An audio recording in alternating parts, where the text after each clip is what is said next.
afternoon, Carl. Greetings, Michael E. Kitces Jr. Not Junior. My father was not a Michael. He was a Maurice. So like MK initials carry down, but I'm not a junior Okay, or right, third. I was just trying to bestow that on you since you have to call me David Carl Richards III. It's fine. Well, because there are three of you. It's fine. Yeah. I only got one. I only got one of me. And thank heavens for that. Yeah, that would be really overwhelming. I had to deal with two of me at once. Like, weekend reading would become month-long reading. There you go. Oh, if I had twice the time, like twice the people and twice the time to find articles, like I could totally send everybody twice as many articles every Friday. That'd be amazing. Now I'm just dreaming. Although, so ironically, like, actually, like, truly, honestly, coincidentally, apropos for a topic I wanted to talk to you about today, which is like the dynamic of when firms start hiring, and that, like, proverbial, I actually do want to clone myself because I got like more work and more clients, and I need to hire people. I often hear the question coming in of just like, how do you know when it's time to hire? Like, is it certain metrics? Is it certain numbers? What are you actually supposed to hire first? Because there's even a lot of industry discussion, like what's the right first role to hire. So thought it would be a good place to start around like just hiring and when you start going down the hiring road. Yeah, super curious. And I mean, I'm excited to hear your thoughts on because you've seen a lot more of this and the metrics and all that stuff. But I like where my head goes first is why. Like, let's just let you know. Never mind when to hire. Like, why would you do that to yourself? No, just being clear. Like, just to be clear about the why. You know, because there's so much mimetic. Just like you hire because everybody hires. That's a bad reason. You know, like, so just getting clear about are you sure you want to? What is it you're solving for? Are there other ways? Have you deleted everything you could? You know, should you delegate? And then the other piece I'll just toss your way, and then we can see where you want to go is this natural, because I tried a couple of times. I had business partners who are all amazing, right? Like hired people who are all amazing. And one mistake that I made often was I always, because it's easy for me to get along and talk with people like me. Mm-hmm. I made the mistake multiple times of partnering or hiring or working with people like me. Yeah, that's a terrible idea. You know what I mean? Like that's the last thing I should be looking at is hiring people more like me, because that just creates chaos. Like nothing ever gets done. You know what I mean? So those were the two thoughts I had. Was one, why? Let's get clear about what we're solving for. And number two, let's not make the mistake of like trying to find a best friend that you're going to work with, because then all of a sudden you've got chaos. Where do you want to go? I actually think it's good to start on the why end. I do want to come, like, we can nerd out about metrics and like hiring sequence and such, but I actually think you frame it well, that, you know, like, I get the question of when should you hire, and often there's not really a lot of thought and consideration of like, why would you do that to yourself? Yeah. Why would you make other people's families and payroll your responsibility? Yeah. Why would you do that to yourself? I mean, there are very good reasons. I'm not trying to knock on managers or people that scale up and build businesses and go that route, but like, that's a weighty thing that, to your point, like, I'm not sure a lot of advisors actually spend time thinking about, because the standard industry answer is just forever and always, well, of course, when you reach your capacity, you're supposed to hire more advisors to take on more clients to increase your capacity because you're at capacity. And no one really ever like paused for the question, like, or you could just stop taking on clients because you've got enough at capacity and you're making good dollars. For which I hear from some advisors like, well, but I want to still grow. And it's like, well, cool. Then from now on, you're only allowed to take clients above average. And every time you take a new client above average, you have to let go of one below average. Yeah. And you will grow every year that you do that. And you will never have to hire anyone. Like, hiring someone is a and expanding capacity is a choice. You don't have to expand capacity to grow. Yeah. You can just get clients that value your expertise more and are willing to pay you more in order to grow. Expanding capacity and adding people is a particular choice and path about how to grow. That, granted, some people do and love to do and are very happy and love to follow that journey. But I look broadly at a lot of advisors. I see a lot of advisors, like, they didn't get into this business to manage people. They got into this business because they like to help clients and sit across clients and serve clients. And the only problem is they so like sitting across clients and serving clients, they don't know how to say no to a prospect. And so the only solution is saying, when you can't say no to a prospect, is, well, I guess I'm going to have to start hiring people because I'm out of capacity and I don't know how to say no. And, just, I will admit, I've talked to a few like that over the years. I'm like, you don't need hiring advice. You need how to say no to prospects advice. Right. Like, and suddenly you've just created a new problem. And that was the other piece, that every time I try, I was always just like, oh, I feel some pain. Yep. Throw a person at it. Yeah. And it never seemed to work, strangely, unless I got really clear about what was the pain, exactly what are the systems, how do I want it solved. That's a whole different skill set than what you thought you were getting into. No, it's really true. I mean, we put out one of our our advisor productivity studies a couple of weeks ago. We updated every other year, and we just put out the latest one a few weeks ago. And like, one of the charts and the things that we documented in it is, how much time, how many hours per week does the typical advisor work, and how big is their team? Like, specifically senior advisor, like, how many hours does the person at the top work, and how big is the team that supports them, right? Because most of us think of it like, well, the bigger your team, the more that they can take off your workload, and like, your hours should go down because you can delegate all this stuff. And what we found across the whole study was just absolute, unequivocal, crystal clear line. Every time the team size goes up, the number of hours worked goes up. It never went down. And the bigger the team, the worse it gets. It just, hours worked just keep going up, the bigger the team. That's actually because crazy. Managing people takes like, great news. You delegated 5 hours of work and you picked up 6 hours of management duties. Is that true? Every single staff increase resulted in higher hours worked. Now, wow. It also resulted on average in higher profitability, better economic, like, you do start scaling, like, you do make more money on your time by doing higher level tasks and delegating lower level tasks. But you don't have more time. The economic outcome works. The time outcome doesn't. Fascinating. That's really fast, because that feels intuitively correct. But the fact that you've got something other than a cute little story that Carl tells to back it up is really, really cool. Yeah. Like, you maybe you make more money, but you don't have more time. Yeah. I mean, the like, just going from, one team member up to 3 team members, the average advisor's hours worked every week was up 15 to 20%. If they got to 5 team members, their hours worked were up more than 30%. That is amazing. So and more profitable. Like, just, I don't want to be totally negative around like the business of expanding team. It does allow you to expand economically. Like, the scale starts happening, right? But not time saving. So when I hear like, I'd love to hire for work-life balance, I'm like, big red flag. If I hear I'd love to hire because I really want to scale my business and grow larger, like, okay, cool. But then just to check, like, do you really actually want to scale and grow larger? Or are you just saying that because you don't want to, because you don't actually want to deal with saying no to prospects? So the easiest way is to say yes, and then to hire people, and you rationalize it by saying I'm scaling up. But the truth is, I didn't want to work more hours managing more people to scale this thing up.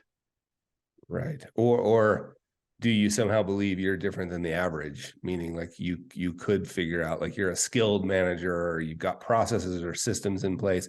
I mean, that's the question I'd ask you. Those people who, the rare people who that did result in increased freedom or time. Let's pretend like that was somebody's goal. Mm-hmm. Do you have any sense of what they did differently?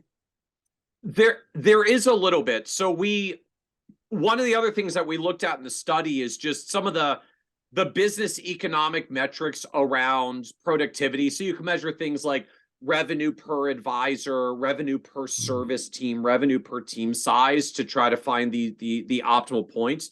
So what we did find is, so even when you look at it from the economic perspective, almost all of the staff leverage that you get comes when you go from a 1-person team to a 3-person team.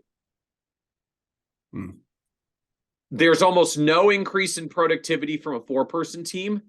And then it starts to go down when you get 5+. I'm talking like actual service team of like how many different people interact with you and your clients.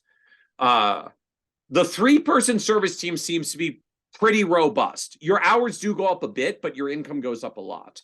And that team structure is pretty simple and straightforward at the end of the day. It is you, it's an associate advisor. So there's someone second chair that can capture notes and do client follow-up and field the first round of client questions and, cover the office and the client questions so you can take a darn vacation. Like there's you get a lot of leverage from that associate advisor. And then there's one client service administrator who just does all the paperwork, admin work that goes along with it, because there's some of that work that needs to be done. It should be delegated somewhere. And candidly, it's a lot less expensive to hire an administrative person than it is to hire a second advisor after the first. And some of the work should get delegated down if you're going to make the team more effective. If they go to a 4th hire, the 4th hire is one more advisor. So you now get something that looks like Angie Herber's diamond teams kind of structure. It's like you're at the top. There's another service advisor that can lead client relationships along with you. There's an associate advisor who's doing the paraplanner support work, notes, initial follow-up, plan analysis, that kind of work. And there's an admin at like the bottom of the diamond. If you envision like a baseball diamond, you're at second base, support advisors are at first and third, your admin sits on home plate. And that 4-person team we find is about as efficient as the 3-person team. And just you handle more clients and more revenue and you can generate more profits, but you're still not saving any time. Your hours aren't getting better. They're just getting incrementally worse as you build up team, because if that's your whole team structure, like you're not big enough to hire a dedicated operations manager who can do all your HR issues. Like you got to manage them. You got to do their employee reviews. You got to build the career track. You got to develop the compensation system for them, because if you don't do that well, they leave. And if they leave, then you got to like do all the extra work of, well, I expanded clients because I wanted to build a team around me, and I did, but then my advisor left. So now I got to handle all the clients until I replace the advisor. And then I have to hire the advisor and then train the advisor while I'm doing all the clients that I took from the one who left.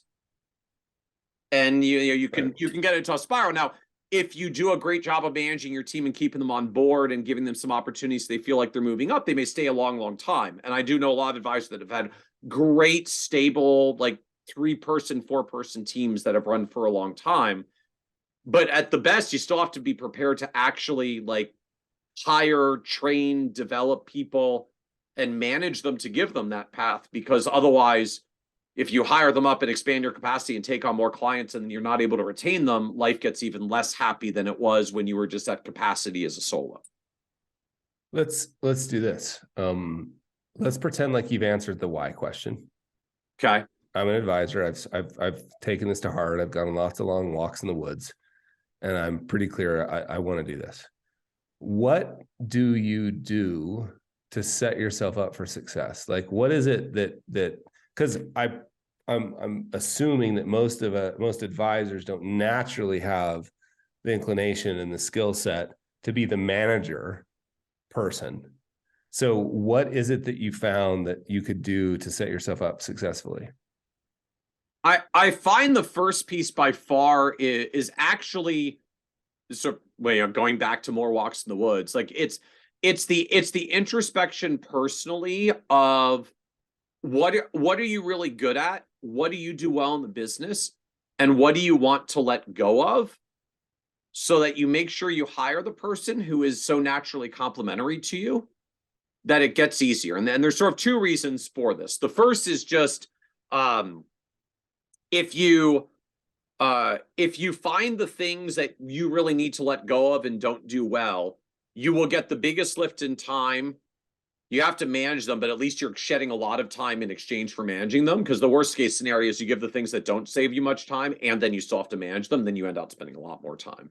So what are the things that are most impactful for you to get rid of, just so you can free up some of the time and space to start learning, how am I going to be a manager, and what can I do to train myself to manage people? The second thing that goes along with it is, when you get really clear about the tasks that you really don't want to do and that you're going to let go of, you can get really clear on hiring a person who would actually love to do those and take them on. And if you hire someone into a role that they are in their natural happy place, they tend to stay longer. Like, a lot of the challenges I see that crop up around advisors struggling with turnover, like, it's not even a like managing the people management problem. It's I didn't actually get clear on what role I was trying to hire, what the job description was, and what I was trying to delegate in the first place. And so then I started changing things up once they were on board, and then they weren't happy with that because it's not what they thought it was going to be. And then they turn over and bounce. And like, even great managers will struggle to keep people on board if they're just not the right person in the right seat, to use the Jim Collins, like, right people in the right seats on the bus analogy. Right. So the first driver to me is really getting clear about that. Like, I think of that even in the context of my journey as I started hiring in business. Like, the first time I made a full-time hire in the business, and I did a version of one of those exercises I know some practice management consultants advocate, like, just make a list of all the things you do in the business, or like pull out a Word doc or an Excel document or a whiteboard, whatever you want. Like, make a list of all the things that you do in the business, all the different stuff you got to deal with. And then just start sorting them. Like, which ones do you like and look forward to doing, right? Like, I love my client conversations. Which ones do you not look forward to doing? I hate entering the notes into the CRM, or like, I hate wrapping up the paperwork, or I can't stand doing the follow-up calls on transfers to figure out what's going on with them. And the list of all the things that are below the line at the bottom of the list, like, that becomes your job description.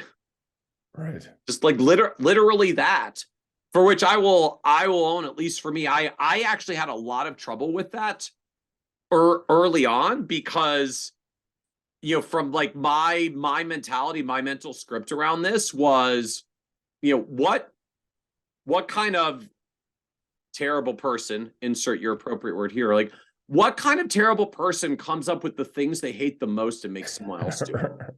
Right. Like, what a terrible human being am I to take all the things that I think are sucky, miserable things and make it someone else's problem because that's supposed to make my life better. And just the piece that I fundamentally missed is, just early in my career, like, human beings are wonderfully varied. And for everything that I can't stand doing, there's someone out there. It's like, you mean I just get to do that all day, every day? Like, that's amazing. That's why they're like, wait, I just have to do all these like task things and make sure all the boxes are checked. And like, my winning day is you're going to give me like 17 things on a to-do list, and I have to check all 17. Like, you know what my perfect day is? 17 things on a checklist. I check all 17 and I go home feeling so good about myself because I checked off all 17. I look at 17 things on a task list. I'm like, oh, I can't believe I have so much stuff I need to deal with. But different people are wired in different ways. And so when you get really clear on what the things are that you want to let go of, and you write those into a job description, and you find a person who really actually truly genuinely wants to do those and is excited to do those, I find like the first round of management gets a lot easier because they're doing the thing that they like. And that goes a remarkably long way to making this more manageable as you're over time going to learn and exercise some of your management skills. Like, I wish I could say like, oh, just read this book and you'll be a super awesome manager because you'll have it all figured out once you read this book. I don't know and have never seen and found anybody who can find the book to do that. The only people I know who have become great managers, it only happens two ways. You happen to be naturally gifted and you're just wired that way in the first place, in which case you get like, the cheat script in your DNA, or you learn it from the school of hard knocks. Yeah. But I do think there's some, like, that's a really important point about finding, because I pointed at it earlier, like, don't hire more people just like you. You don't hire, like, you don't hire mini me. You hire like alter me, opposite me. Totally. And that mindset, I remember the first time I have two quick examples of that. One was I had a classic sort of like assistant office manager person. And one day I had clients coming in and I asked if she would be willing to get lunch for us. And the clients filled out menus before, like circled menus, and sent them. So we ordered the lunch, she brought it in. And when she came back, she had no drinks. And I remember saying, hey, there's no drinks. And she said, you didn't ask for drinks. Yep. And I remember being like, how could you not think about that? Yeah. And then I realized she was in the Colby Index parlance, like she was classic blue, no red, no fact find, no additional ideas. Yep. It was, you gave me a checklist. I followed the checklist and I was like, oh, because I started out mad and then I was like, wait, this is amazing. And so it changed my relationship with how I use that person, because I was like, wait, this is great. I don't have to get somebody who's asked me like, hey, there's a better way to do it. Or do you want, all I have to do is give a checklist and this person loves it. And I was shocked by that. And then the second one was, this happened recently. I have an amazing, somebody who works with me now, just totally amazing. And this was a revelation to me. I literally remember just being like, what? One day they told me, hey, Carl, I really don't like brainstorming sessions. If you could just tell me what you want done. I was literally like, I didn't know that was possible for a human, because it's all I want to do is ideate and create and start. Yeah. For some other people, like ideation, brainstorming, stressful as all heck. Like, oh my gosh, can you please just tell me the thing? Because it is really stressful to figure out the thing. Like literally the last thing they want to do. And so I love that idea. One helpful tip for me has really been the Colby Index, like having somebody take the Colby test, figuring out the strengths, which is really sort of, it's as close as you can get to trademark Dan Sullivan, like unique ability, like understanding somebody's unique tendency. Colby will point you in the right direction, because I'm like a 1, 2, 9, and that's a quick start. Yeah. And then like a 0, like I'm psychotic.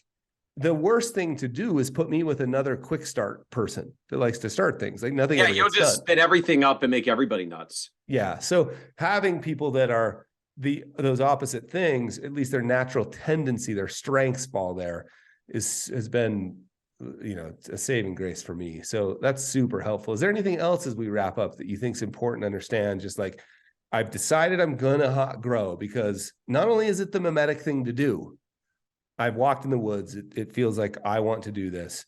Anything else, how to be successful? Anything else you would point out there? Well, I think the other thing to note is just, ironically, like finally coming back to the original question of just like metrics for when you actually hire and the order that you hire them.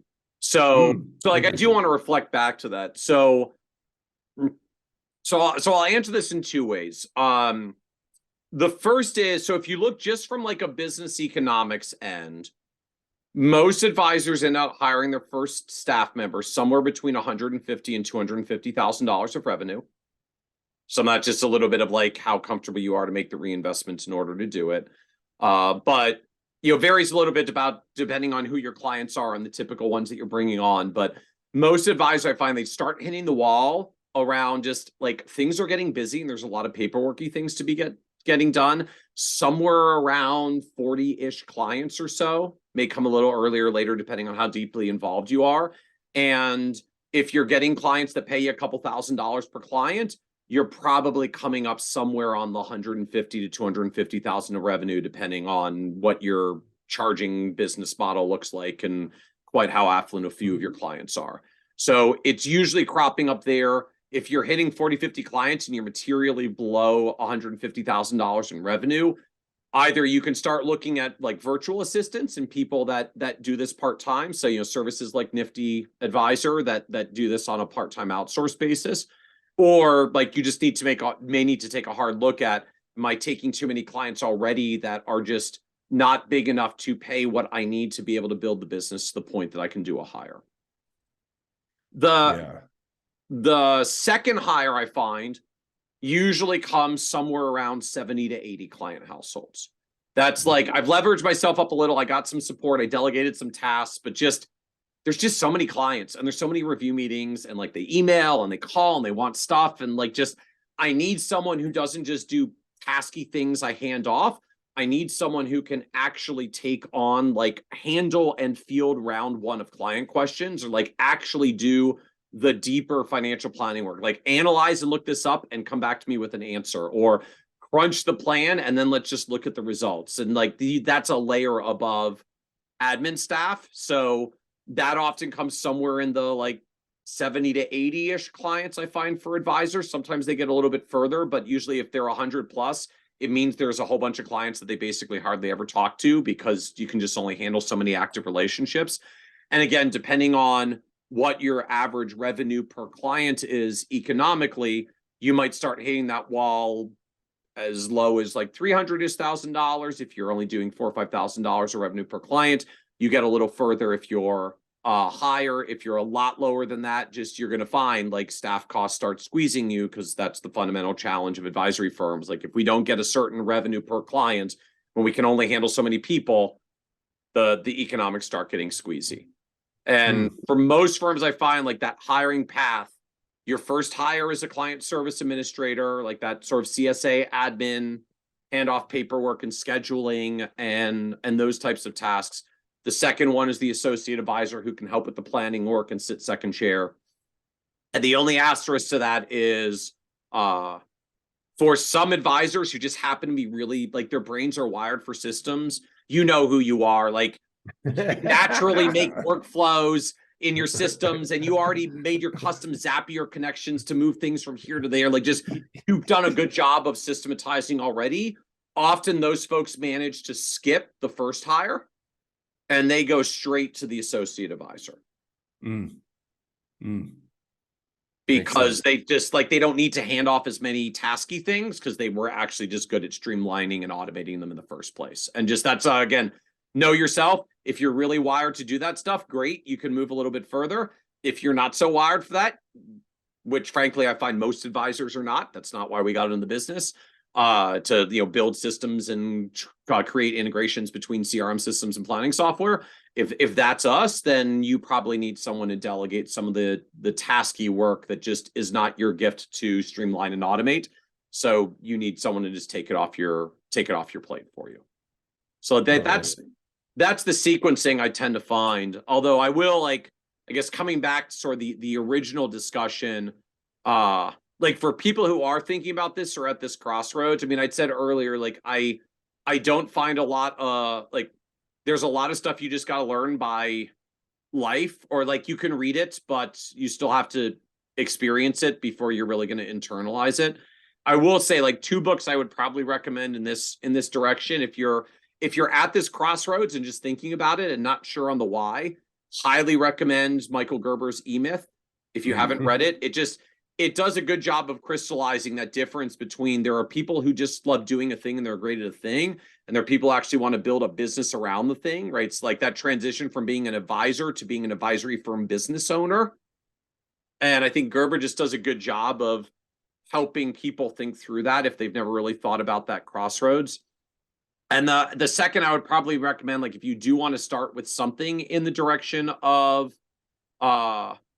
management, I'm actually a fan of 1 Minute Manager by Kenneth Blanchard. Just it's one of the like famous management leadership-y books that's out there, but it's not a bad place to start if you're just trying to get a little bit of a handle on like, how am I supposed to start managing people if I really haven't done much of this before?